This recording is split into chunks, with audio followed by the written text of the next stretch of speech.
నేను ఒక్క మాట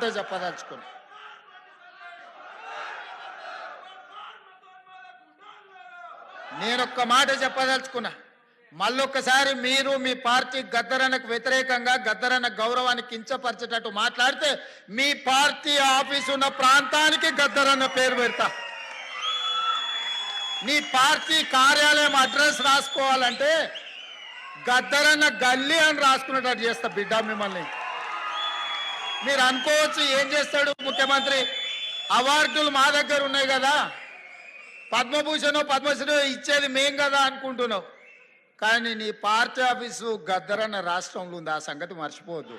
నీ పార్టీ ఆఫీసు ఉన్న ప్రాంతానికి ఆ కాలనీకే గద్దరన్న పేరు పెడితే అప్పుడు ఎవరు పేరు రాసుకుంటావు?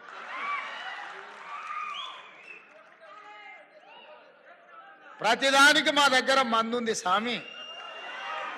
ఇంతకు ముందు ఆయన కూడా గిట్లనే నీలిగిండు, గద్దరన్నని గేటు బయట కూసబెట్టిండు. ఏమైంది? గేటు బయట కూసబెట్టిన ఆయన లోపల ఉన్నాయన గద్దె మీద కూర్చున్నాయన గొప్ప అనుకున్నాడు. కానీ చూస్తుంటేనే ఆయన గద్దె కూలింది, గేట్లు బద్దలైనాయి.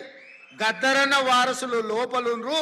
గద్దరన్నని గేటు బయట కూర్చోబెట్టినోడు ఇవాళ గేటు దగ్గర కూర్చొని ఎవరన్నా వస్తారా అని వాళ్ళకరించడానికి ఎదురు చూస్తున్నాడు చకోర పక్షిలాగా. గాయనకే గంతగతి పడితే నీకెంత పడుతుంది స్వామి? నువ్వు అర్థం చేసుకో. నువ్వేమి ఇయ్యకు, నిన్ను ఇయ్యమని అడగను. నువ్వు ఇయ్యనందుకు నిరసన తెలుపుతా.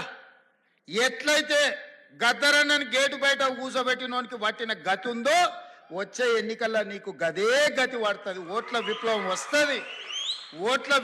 వస్తుంది. గంటలో నువ్వు కొట్టుకపోతావు. మేము గద్దరన్నకి ఇవ్వాల్సిన గౌరవం కేంద్ర ప్రభుత్వం నుంచి మేమే ఇప్పిస్తాం. రాహుల్ గాంధీతో మేమే మాట్లాడతాం. అడగం, సంతకం పెడతాం. గద్దరన్న గౌరవం ఇచ్చడానికి కేంద్ర ప్రభుత్వం నుంచి నువ్వు మర్చిపోకు.